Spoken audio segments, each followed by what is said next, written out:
Good morning, friends. It's Pastor Lorri from First UMC in Kirksville, and it is so good to gather with you today on this Friday in February.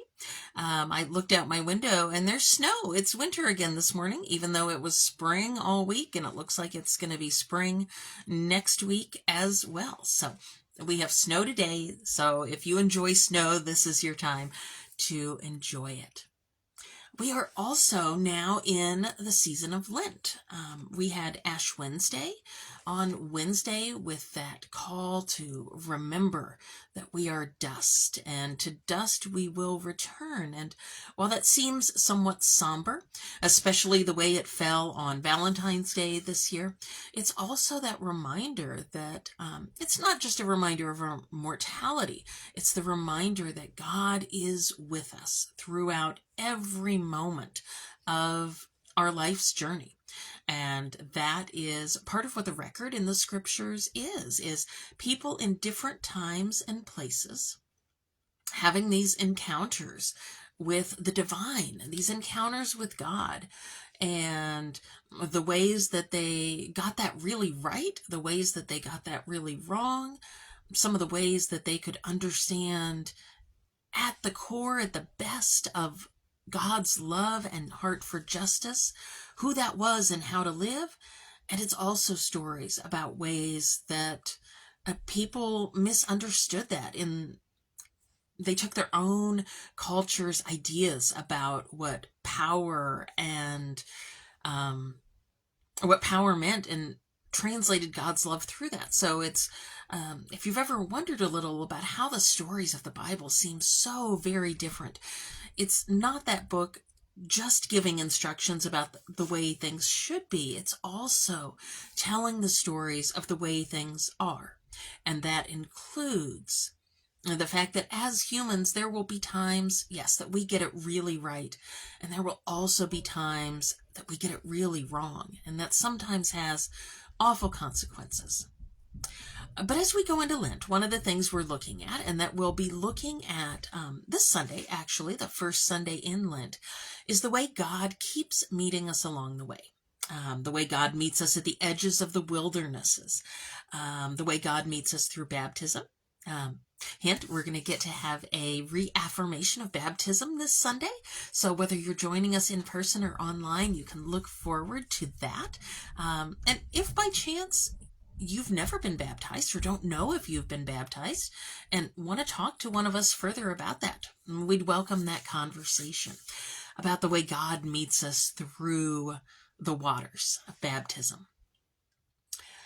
One of the possible scriptures for this Sunday, I don't think this is where Scott's going in his message, but it comes from Genesis 9, and it's where God is speaking to Noah and his sons after the flood, and God talks about setting up the covenant with Noah and the descendants that never again, and not just the people. This is the interesting thing in this passage. It says, and with every living being, with the birds, with the large animals, the animals of the earth, all of those that have been preserved to start anew, God sets up this covenant that never again will all life be cut off by flood waters. There'll never again be a flood to destroy the earth.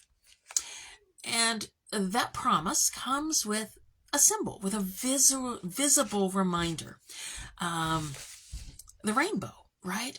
God says, this is the symbol of the covenant that I'm drawing up between me and you and every living thing with you on behalf of every future generation.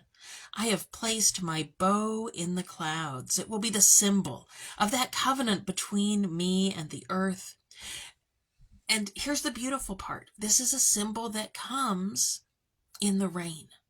Right? After the rain has come, at that time where the very thing that would inspire such fear, right? If any of us who've been through an experience with floodwaters know that for a while afterwards, when rain starts to fall, our bodies kind of they tense up. They go into that danger mode. And that would have definitely been the case if it was a flood of this magnitude.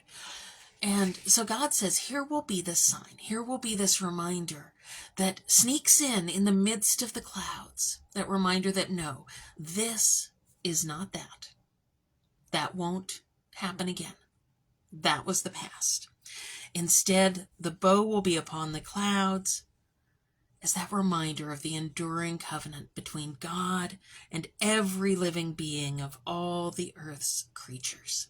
That's an amazing part of it, right? It's not just centered on us humans, it's the entire earth.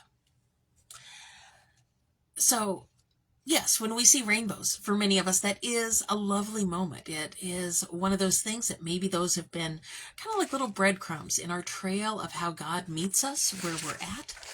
But there are so many different ways that God meets us in the middle of our circumstances. And one of our poems from our Lenten theme this year is Again and Again, a Lenten refrain. And it's looking at how again and again in our lives God meets us. And I want to share a poem from that with you. And it's called Remember When. God never begins letters with the words, I hope this finds you well, for those words imply distance. Instead, God begins God's letters to you with the words, remember when? Beloved child, remember when we dipped our toes into the water? Remember when we dove right in? Remember when the ice cream dripped down our hands and the cicadas sang their song and the seasons changed and the days were long? Remember when we fell in love and the world was new? Remember when our heart was broken? Remember the tears? Remember the long nights? Remember when we laughed again and the sound surprised us? Remember when we marched in the street, when we cast our vote? Remember when we believed in hope? Remember when? I do. That's what God's letters say. So on this day and every day to come, remember, God is meeting you. And if you look back, you might remember when.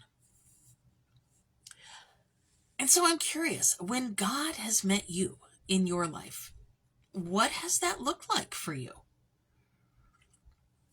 Now, God is the infinite source of creation, right? So there is no method, there's nothing that God won't use to connect with us in those edges, in the wilderness, in those places along the way. And yes, sometimes the ways God meets us can only be described as miraculous. But so many other times they are very mundane, right? They're just little moments in the course of life. Maybe through a song on the radio, maybe through words or an image we see, the cardinal outside our window, the dime on the street. I was reminded this week as I walked into a room and I saw a little scrap of bright pink paper on the floor. Now, normally we would think that's just trash, right? But when I was making my move into ministry, and I was really wrestling with doing that, especially as a woman, I was in a very conservative religious setting at that point in time, and women didn't preach. Women did not serve as pastors. And one of the ways that God met me in a trail of little breadcrumbs as I was first starting to wrestle with that idea of, really? Is this what I'm supposed to be doing?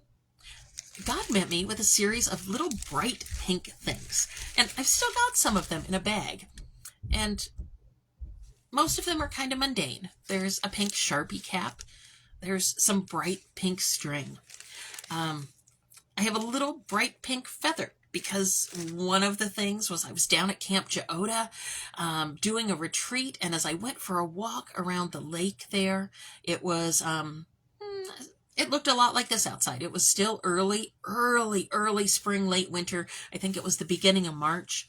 And all the way around this path around the lake, there were little pink feathers. Now, these are obviously not feathers from any natural creature, but somehow, someone, probably a little someone, had dropped little pink feathers. And I would go a few feet and there would be another feather. I'd go a little ways further and there would be another feather. And so that was part of my breadcrumb trail. And as I saw that bright pink piece of paper on the floor the other day, it just made me think of that time when God was meeting me there at the edge of a brand new venture. And it also reminded me that the beautiful thing is, from most times, that's not just a one and done.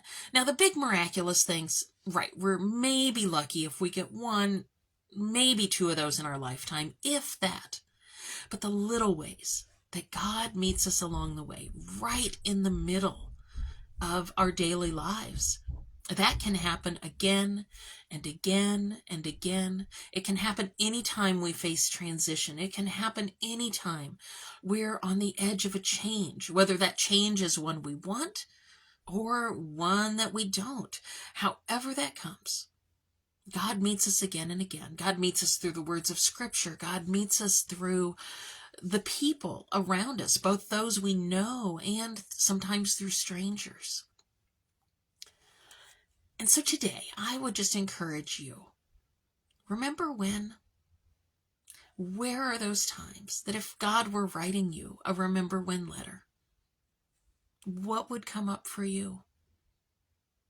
Remember that sense of peace. Remember that smile.